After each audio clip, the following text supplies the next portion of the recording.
خدت علاج جرثومه المعده وارتحت شويه وبعدين رجع لك نفس الاعراض تاني، او يمكن عملت التحاليل ولقيتها لسه موجوده، في الفيديو ده هقول لك على احدث التطورات العلميه 2026 لعلاج الميكروب الحلزوني طبقا للتوصيات العالميه الجديده. وليه العلاجات القديمه ما بقتش تنفع؟ المشكله الاساسيه اللي بتواجهنا دلوقتي هي ان جرثومه المعده بقت ذكيه وبقى عندها مقاومه للمضادات الحيويه التقليديه. عشان كده التوصيات الطبيه الجديده بتنصح بالابتعاد تماما عن العلاج الثلاثي القديم اللي كان بيحتوي على ماده الكلاريثروميسين، الا لو عملنا مزرعه واثبتت ان الجرثومه لسه بتستجيب ليه. طب ايه الحل الحديث؟ الخيار الاول والاقوى دلوقتي هو العلاج الرباعي المحسن، البيزماس كوادرابل ثيرابي، وده بيتكون من دواء للحموضه ودواء اسمه بيسماس ونوعين مضاد حيوي، مترويندازول وتتراسايكلين. والبيزماس ده بيخلي الميكروب يطلع من الجدار المستخبي فيه داخل جدار المعده ويخلي المضادات تقضي على الميكروب افضل. وهنا في تحذير مهم جدا، لازم العلاج يستمر 14 يوم كاملين، لان العلاج اللي نازل يكفي 10 ايام بس، الافضل اخده لمده 14 يوم كاملين. ما ينفعش ابدا نستبدل التتراسايكلين بدواء دوكسيسايكلين عشان ده متوفر اكتر،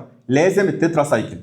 ليه؟ لان الابحاث اثبتت ان الاستبدال ده بيقلل نسبه الشفاء بنسبه 17%. لكن السؤال هنا، ينفع ده عندنا في مصر؟ وخصوصا المصريين بياخدوا الفلاجيل في اي نزله معويه بتحصل لهم زي ما بياخدوا البونبوني كده، وفي دراسه مصريه بتقول ان المصريين عندهم مناعه كبيره من الفلاجيل. هنجرب ونشوف، بس النتائج الاوليه مش مشجعه قوي. طيب في حاجه تانية ممكن نستفيد منها، العلم كمان ما وقفش عند كده. في 2026 بقى عندنا اسلحه احدث واقوى.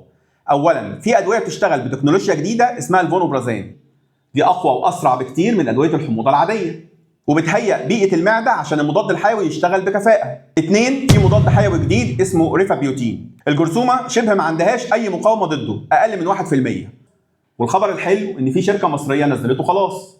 اهم خطوه عشان نقفل ملف جرثومه المعده خالص ونتجنب المضاعفات زي القرحه هي فحص التاكد من الشفاء، بس عشان التحليل يطلع دقيق لازم نعمله بعد 4 أسابيع على الاقل من نهايه العلاج، الا لو عايز تتاكد مرتين، مره بعد العلاج على طول عشان تتاكد انه راح، ومره بعد شهر من نهايه العلاج، وهي دي الادق اللي بنعتمد عليها. لازم توقف المضاد الحيوي والبيزماس قبلها ب4 أسابيع.